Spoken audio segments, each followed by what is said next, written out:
Sayyidina Ali bin Abi Thalib adalah sepupu dan juga menantu Rasulullah Shallallahu Alaihi Wasallam. Dari Sayyidina Ali dan Sayyidah Fatimah, keturunan Rasulullah terjaga hingga saat ini yang menyebar ke seluruh belahan dunia Islam yang biasa kita kenal dengan seseorang yang bergelar Sayyid, Syarif, atau Habib. Sayyidina Ali juga merupakan salah satu dari sahabat Nabi yang mendapat jaminan masuk surga. Beliau adalah seorang pejuang yang gagah berani, cerdas, dan seorang zuhud yang menjadi khalifah keempat setelah Rasulullah Shallallahu Alaihi Wasallam wafat.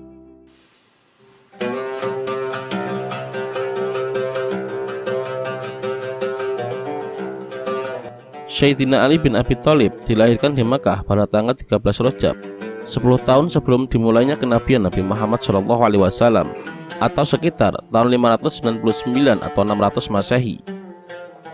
Terkait waktu kelahiran Sayyidina Ali terdapat perbedaan pendapat. Hasan al-Basri berpendapat Sayyidina Ali lahir pada 15 atau 16 tahun sebelum diutusnya Nabi Muhammad SAW sebagai Nabi. Begitu juga dengan jarak usia Sayyidina Ali terhadap Nabi Muhammad SAW masih diperselisihkan hingga kini. Sebagian riwayat menyebut ada 25 tahun, 27 tahun, 30 tahun, bahkan 32 tahun. Nasab beliau adalah Ali bin Abi Thalib bin Abdul Muthalib bin Hashim bin Abdi Manaf bin Qusay bin Kilab bin Murrah bin Ka'ab bin Lu'ay bin Ghalib bin Fihr bin Malik bin Kinanah bin Khuzaimah bin Mudrikah bin Ilyas bin Mudhar bin Nizar bin Mu'ad bin Adnan. Menurut Al-Faqihi, Ali bin Abi Thalib adalah orang pertama dari keturunan Bani Hashim yang dilahirkan di dalam Ka'bah. Sebagaimana Al-Hakim juga menyebutkan, terdapat banyak berita yang secara mutawatir menyatakan bahwa Ali bin Abi Thalib adalah manusia pertama yang lahir di Ka'bah. Sayyidina Ali merupakan keturunan Bani Hashim dari suku Quraisy. Dalam sejarah, semua orang mengakui ketinggian dan kemuliaan nasab suku Quraisy. Mereka dikenal memiliki bahasa yang fasih dan kemampuan lisan untuk menjelaskan sesuatu dengan gamblang, memiliki keluhuran akhlak, keberanian, dan kedermawanan mereka sudah dikenal setiap orang. Abdul Muthalib adalah kakak Nabi Muhammad dan juga kakek Ali bin Abi Thalib. Pada masa jahiliyah, beliau dikenal sebagai pemberi makan dan minum orang-orang yang menunaikan ibadah haji. Dan di kemudian hari, tugas mulia itu diemban oleh paman Nabi Abu Thalib yang merupakan ayah dari Sayyidina Ali. Sayyidina Ali bernama asli Haidar bin Abi Thalib. Haidar yang berarti singa adalah harapan keluarga Abu Thalib untuk mempunyai penerus yang dapat menjadi tokoh pemberani dan disegani di antara kalangan Quraisy Mekah. Setelah mengetahui sepupu yang baru lahir diberi nama Haidar, Nabi Muhammad SAW memanggil Haidar dengan nama Ali yang berarti tinggi, dan nama pemberian Rasulullah inilah yang lebih populer hingga saat ini. Sayyidina Ali memiliki kunyah Abul Hasan yang dinisbatkan kepada anak pertamanya yaitu Hasan. Julukan Ali yang lainnya adalah Abu Turab, julukan yang berasal dari pemberian Rasulullah SAW, dan Ali merasa senang jika dipanggil dengan nama itu. Kemudian di antara julukan lain yang dimiliki Sayyidina Ali adalah Abul Hasan wa Husain, Abu Qasim al-Hashim, dan Abu Asab Taini.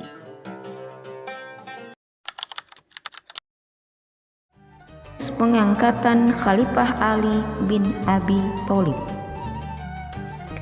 Setelah Khalifah Utsman bin Affan meninggal, umat Islam yang tinggal di Madinah bingung siapa yang akan menggantikan Utsman bin Affan. Kemudian ada usulan untuk mengangkat Ali bin Abi Thalib menjadi pengganti Utsman bin Affan. Usulan tersebut disetujui oleh mayoritas umat Islam, kecuali mereka yang pro Muawiyah bin Abi Sufyan. Pada awalnya, Ali bin Abi Thalib menolak tawaran usulan tersebut dan tidak mau menerima jabatan khalifah. Dia melihat situasinya kurang tepat karena banyak terjadi kerusuhan di mana-mana. Menurut beliau, situasi ini harus diatasi dan dibereskan terlebih dahulu sebelum membicarakan masalah kepemimpinan. Namun, desakan sangat kuat. Akhirnya Ali bin Abi Thalib menerima tawaran jabatan khalifah tepat pada tanggal 23 Juni tahun 656 Masehi. Ali bin Abi Thalib menghadapi beberapa kelompok yang menuntut pengusutan terhadap pembunuhan Utsman bin Affan dan menghukum pelakunya.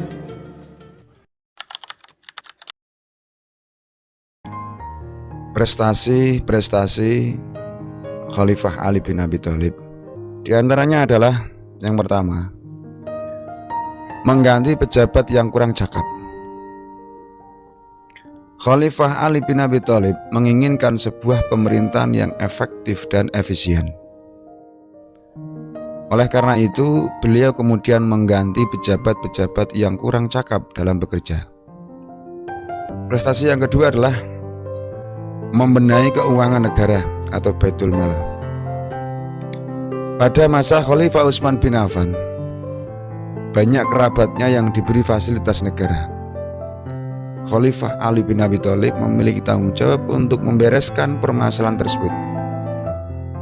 Beliau menyita harta para pejabat tersebut yang diperoleh secara tidak benar. Harta tersebut kemudian disimpan di Baitul Mal dan digunakan untuk kesejahteraan rakyat. Prestasi berikutnya adalah memajukan ilmu nahwu. Pada masa pemerintahan Khalifah Ali bin Abi Thalib, penulisan huruf hijaiyah belum dilengkapi dengan tanda baca seperti kasroh, fathah, dhamma, dan syaddah. Hal itu menyebabkan banyaknya kesalahan baca teks Al-Quran dan hadis di daerah-daerah yang jauh dari Jazirah Arab. Untuk menghindari kesalahan fatal dalam baca Al-Quran dan hadis, Khalifah Ali bin Abi Thalib memerintahkan Abu Aswad Ad-Du'ali untuk mengembangkan pokok-pokok ilmu nahwu, yaitu ilmu yang mempelajari tata bahasa Arab. Membangun kota Kufah. Khalifah Ali bin Abi Thalib membangun kota Kufah secara khusus. Pada awalnya kota Kufah disiapkan sebagai pusat pertahanan oleh Muawiyah bin Abi Sufyan. Akan tetapi kota Kufah kemudian berkembang menjadi pusat ilmu tafsir, ilmu hadis, ilmu nahwu, dan ilmu pengetahuan lainnya. Jadi justru kota Kufah ini menjadi sebuah pusat peradaban, karena di situ bukan hanya sebagai pusat kota pemerintahan, bukan hanya sebagai kota ya, tetapi lebih dari itu bahwa Kufah ini dijadikan sebagai pusat ilmu seperti ilmu tafsir, ilmu hadis, ilmu nahwu, dan ilmu pengetahuan lainnya.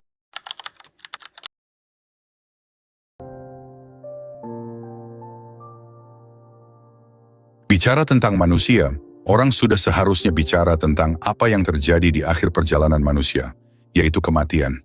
Dan soal kematian, fragmen kesyahidan Amirul Mukminin Imam Ali bin Abi Thalib merupakan manifestasi keimanan, kecintaan, akhlak yang agung, kemuliaan, kerinduan, membara pada sang Khalid.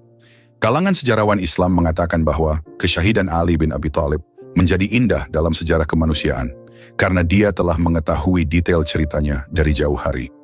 Rasulullah sendiri yang mengabarkan bahwa Imam Ali bakal syahid karena sebuah tebasan pedang beracun di bulan Ramadan. Tapi Ali tak pernah sedikit pun menunjukkan tanda meminta penangguhan atau menunjukkan gelagat enggan menerima suratan tragis itu. Padahal sekiranya mau, dia bisa mengubah cerita akhir hidupnya. Ali pernah menahan terbenamnya matahari dengan sebaris doa. Orang pun tahu kalau Rasulullah akan mengorbankan apa saja, termasuk nyawanya, sekiranya Ali bin Abi Thalib yang meminta. Antara Rasulullah dan Ali ada ikatan kuat yang tak terpisahkan, bahkan oleh kematian. Ali pernah berkata, "Nabi membesarkan aku dengan suapannya sendiri. Aku pun selalu menyertai beliau kemanapun beliau pergi, seperti anak unta yang mengikuti induknya. Tiap hari aku dapatkan suatu hal baru dari akhlak beliau yang mulia. Aku menerimanya serta langsung mengikutinya, sebagai kewajiban yang diperintahkan."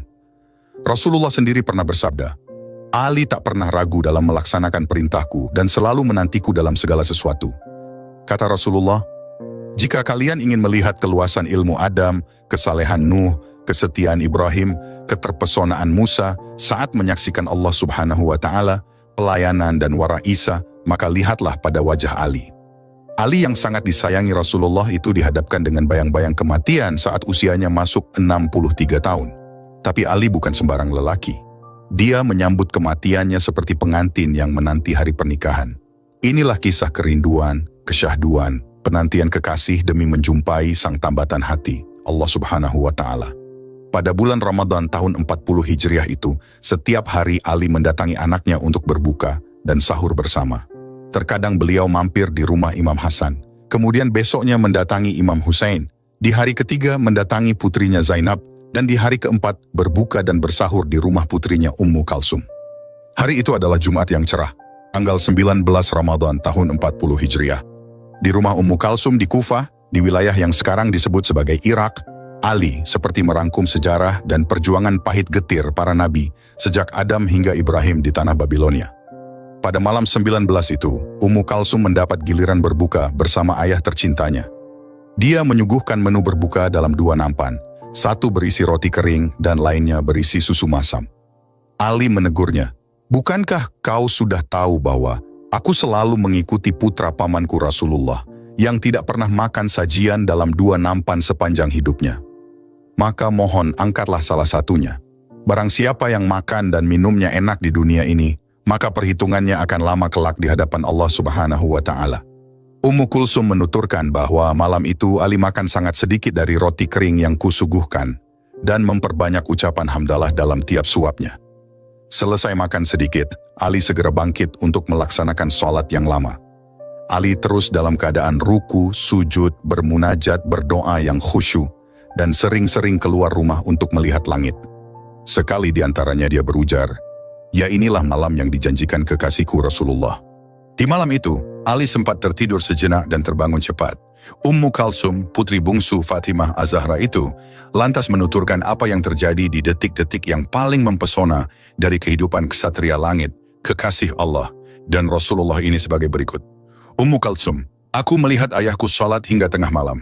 Di serangkaian sholatnya, beliau sebentar-sebentar keluar rumah, menengok sejenak ke langit dan kembali lagi untuk sholat. Tangisannya lebih panjang dari biasanya. Rukuknya lebih lama, sujudnya lebih lama. Lantunan munajatnya pun lebih syahdu dari hari-hari biasanya. Imam Ali tenggelam dalam ibadah hingga menjelang subuh. Di sela-selanya, dia beberapa kali seperti berbicara pada dirinya sendiri. Sepertinya inilah malam yang dijanjikan kekasihku, Rasulullah. Ya Allah, Engkau tak pernah berbohong, dan aku pun tidak akan mengkhianatimu. Inilah malam kematian yang kau janjikan padaku. La ilaha illallah. Hukum sebab akibat senantiasa terjadi. Sebentar lagi ketetapan Allah akan diputuskan." Ummu Kalsum hanya bisa berurai air mata. Kakeknya Rasulullah Shallallahu Alaihi Wasallam pernah mengatakan bahwa Ali akan syahid dibunuh saudara pembunuh onta suci Nabi Saleh pada Jumat terakhir bulan Ramadan. Ali dan semua keluarga dekat Nabi tahu persis siapa orangnya, Abdurrahman ibnu Muljam. Nama Ibnu Muljam sebenarnya sudah lama dikenal oleh keluarga Nabi. Suatu kali Kumail bin Ziyad, sahabat dekat dan penyimpan rahasia Ali bin Abi Thalib, pernah menemani beliau menelusuri lorong-lorong Kufah di malam hari. Di tengah-tengah perjalanan, terdengar suara ayat Al-Quran dari masjid. Kumail berkata, "Ya Amirul Mukminin, alangkah merdunya suara itu." Ali bin Abi Thalib menimpali, "Ya Kumail, itulah suara orang yang akan menebas pedangnya ke kepalaku di saat aku sedang salat subuh." Ali sadar, tak ada hukum yang bisa dilakukan untuk kejahatan yang belum dikerjakan. Dia juga tahu kematian adalah sesuatu yang menyeramkan, tapi perhatian pada Tuhan akan melenyapkan semua ketakutan apapun di alam ini. Malam itu, dalam perjalanan menuju Masjid Kufah, Ali beberapa kali menengok ke langit. Di Masjid Kufah, dia mendapati Ibnu Muljam tidur telungkup. Dia pun menasehatinya, "Inna sholata tanha anil fahsyai wal munkar." Sesungguhnya salat mencegah perbuatan fasik dan mungkar. Yang disapa dan dinasehati membantu, tak kunjung beranjak. Lalu Ali berkata lirih, "Kau sepertinya bertekad mengerjakan sesuatu yaigi sangat berbahaya, sangat mengerikan. Kalau aku mau, akan kuceritakan padamu apa yang ada di balik bajumu itu." Ali bin Abi Thalib tahu di balik baju Ibnu Muljam, semoga Allah Subhanahu wa Ta'ala mengutuknya, tersimpan pedang beracun. Tapi dia tak mempedulikannya untuk sebuah alasan yang belum pernah didengar dunia. Setelah azan subuh tanggal 19 Ramadan berkumandang, Amirul Mukminin Ali bin Abi Thalib kembali keluar masjid dan menengok ke fajar yang menyingsing. Kemudian dengan suara parau, beliau mengucapkan selamat berpisah kepada fajar. Wahai fajar, sepanjang hayat Ali, pernahkah engkau muncul dan mendapatkannya tertidur? Lalu Ali memulai salatnya seorang diri. Dia seperti sengaja memperpanjang rukuk dan sujudnya. Ibnu Muljam, seperti orang-orang di zaman itu, tahu persis betapa Ali tak pernah mempedulikan apapun saat salat. Dia kemudian datang mendekat, dan dari depan dia mulai mengayunkan pedang dan ditebaskannya ke kepala Ali, tepat saat Ali ingin bangun dari sujud pertamanya. Darah lalu mengucur deras. Dahi Ali koyak, janggutnya meneteskan darah, tapi tak ada erangan dari mulut Ali. Justru pujian pada Allah Subhanahu wa Ta'ala. Bismillah wa billah wa ala millati Rasulillah. Dengan suara melengking, Ali kemudian berteriak, Fuztu wa rabbil Ka'bah, demi Tuhan Ka'bah, sungguh aku telah berjaya. Seiring dengan suara Ali, seluruh penduduk Kufah mendengar gelegar suara keras Jibril yang mengabarkan berita duka itu. Hingga semua warga berhamburan keluar rumah untuk menuju Masjid Jami Kufah. Ummu Kalsum yang mendengar suara itu dari rumah sontak menjerit lirih, Wah Abata, wah Aliyah, yang artinya, oh ayahku, oh Aliku. Yang pertama datang menyaksikan Ali bercucuran darah adalah putra sulungnya, Hasan. Imam Hasan menuturkan bahwa Ali terus berusaha melengkapi rangkaian salatnya sambil duduk, badannya menggigil. Setelah salam, dia mengusapkan tanah sujud ke dahinya yang merekah sembari mengucapkan firman Allah dalam surat Taha, ayat 55. Ali, dari tanah kalian kami ciptakan, dari tanah pula kalian kami kembalikan dan bangkitkan. Semua kejadian disaksikan oleh seluruh putranya, terutama Hasan yang tak kuasa menahan air mata. Ali meminta Hasan untuk mengimami jamaah salat. Beliau mengikuti dari belakang dengan gerakan isyarat sambil terus membersihkan cucuran darah dari kening sucinya. Selesai salat, Hasan langsung kembali menengok ayahnya, didampingi Hussein dan seluruh putra Ali yang lain. Hasan berkata, Duhai ayahku, tak kuasa aku melihatmu begini. Sungguh ini sangat menghancurkan hatiku. Berat sekali bagiku melihatmu seperti ini. Ali membuka matanya lalu berkata, Anakku Hasan, jangan bersedih. Sebentar lagi aku tidak akan merasakan kegetiran apapun. Lihatlah itu, kakekmu Muhammad Al-Mustafa, nenekmu Khadijah Al-Kubra, ibumu Fatimah Az-Zahra, dan para bidadari berjejer-jejer menyambut kedatangan ayahmu. Tegarlah dan riangkan hatimu. Hasan kemudian meletakkan kepala ayahnya di pangkuannya untuk membersihkan darah yang tak berhenti mengucur. Tak lama berselang, Imam Ali pingsan dalam pelukan Hasan. Jerit tangis membahana ke seluruh arah. Hasan pun langsung menciumi wajah ayahnya, demikian pula putra-putra imam yang lain. Derasnya air mata Hasan menyadarkan ayahnya Ali. Ali pun langsung bertanya, Anakku Hasan, untuk apa tangisan ini? Jangan bersedih atas keadaan ayahmu. Apakah kau bersedih atas keadaanku? Padahal esok kau akan dibunuh dengan cara diracun, dan adikmu Hussein akan dibunuh dengan tebasan pedang. Lantas, kalian semua akan menyusulku bersama kakek dan ibu kalian. Setelah kekacauan terjadi, salah seorang di antara khalayak belakangan masuk membawa Ibnu Muljam. Orang curiga dia lari menjauh dari masjid dengan pedang berlumur darah sementara seluruh penduduk justru menuju masjid. Kematian telah mendekati Ali, luka di dahinya begitu dalam. Tapi musibah itu tak merusak karakter keadilan yang larut dalam darah dan dagingnya. Dia melarang orang membalas pada Ibnu Muljam. Ali berkata, Aku tahu engkau akan membunuhku, pasti. Tapi sesungguhnya aku masih berharap pada Allah, adanya perubahan pada diri dan nasibmu. Ibnu Muljam tak kuasa mendengar kalimat setinggi itu. Dia menangis. Ibnu Muljam, Ya Amirul Mukminin, afa anta tunqidhu man finnar? Apakah engkau bisa menolong orang yang sudah masuk neraka? Ali menjawab dengan memerintahkan anak-anaknya mencari susu. Dia kehausan dan meminta mereka mempersilahkan Ibnu Muljam meminumnya lebih dahulu, sedangkan imam meminum sisanya. Inilah minuman susu terakhirnya. Wahai putra-putra Abdul Muthalib, sesungguhnya aku tidak ingin melihat kalian menumpahkan darah kaum muslimin sambil berteriak, Amirul Mukminin telah dibunuh. Ingatlah, jangan membunuh dengan alasan kematianku, kecuali atas pembunuhku. Tunggulah hingga aku mati oleh pukulannya ini. Kemudian pukullah dia dengan satu pukulan dan jangan rusakkan anggota-anggota badannya, karena aku telah mendengar Rasulullah Shallallahu Alaihi Wasallam berkata, jauhkan memotong-motong anggota badan sekalipun terhadap anjing gila. Ali bin Abi Thalib lahir di Ka'bah yang suci, dan pada bulan yang suci, di mihrab yang suci, dan dalam keadaan bersuci pula dia menyambut kematian. Kufah berduka, rumah-rumah keluarga Nabi gelap selama beberapa malam. Inna lillahi wa inna ilaihi rajiun.